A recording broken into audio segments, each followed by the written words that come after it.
নমস্কার, সকলে কেমন আছেন? আশা করি সকলে ভালোই আছেন। নতুন একটি ভিডিওতে আপনাদের সকলকে স্বাগতম। কি দারুণ ঝলমলে রোদ্দুর উঠেছে দেখুন। কয়েকদিন ধরে বৃষ্টি প্রচুর পরিমাণে হয়েছে।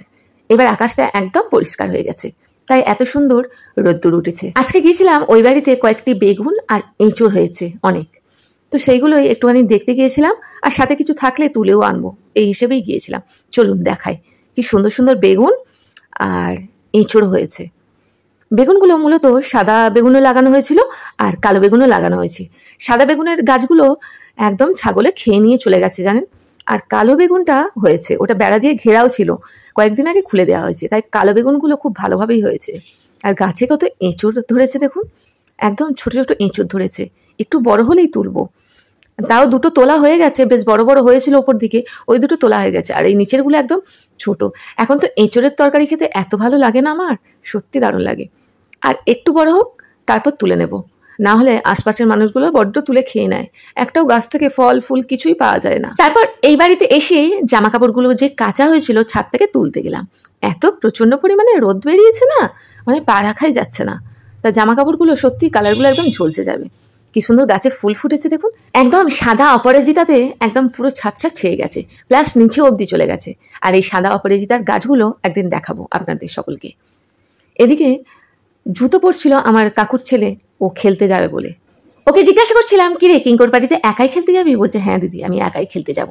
ও একাই যায় আর একাই যাতায়াত করে, স্কুলে যাওয়া, প্র্যাকটিসে যাওয়া, পড়তে যাওয়া সবকিছুই একাই করে। আসলে আমাদের ওদিকে গ্রাম বাংলার দিকে এতটা বাচ্চাদের নিয়ে আগলে বসে থাকতে হয় না, তারা নিজেদের কাজ নিজেরাই করে আর নিজেদের জায়গায় নিজেরাই ঘুরে বেড়ায়।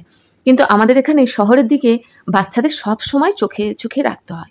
এই বুঝি না কিছু হলো, এই গাড়ি ঘোড়া আসছে এই বুঝি না কিছু হলো। এদিকে আমার দিদাকে জিজ্ঞাসা করছিলাম যে কুল আছে, তুমি খাবে? বলছে না ভাই, আমি এই বয়সে কুল খাবো না, তুই খা। তারা রান্নাঘর থেকে একটু নুন এনে দিই, তুই খা বসে বসে কুলগুলো। সত্যি বলতে আমার ওই বাড়িতে গেলেই বেশিরভাগ কুল খাওয়া, পেয়ারা খাওয়া, লেবু খাওয়া এগুলো হয়ে ওঠে গাছ থেকে পেরে, এখানে অতটা হয়ে ওঠে না। আর এদিকে আমার কাকুর মেয়ে রিলস দেখছে বসে বসে, ওকে জিজ্ঞাসা করছি কিরে কি করছিস? বলছে এই যে ভিডিও বানিয়েছি, এডিটিং করছি রিলসের। ওই ভিডিও এমনি বানায় না, ওই রিলস ভিডিও বানায়, ওতে এডিটিং করছিল রিলস ভিডিওটা।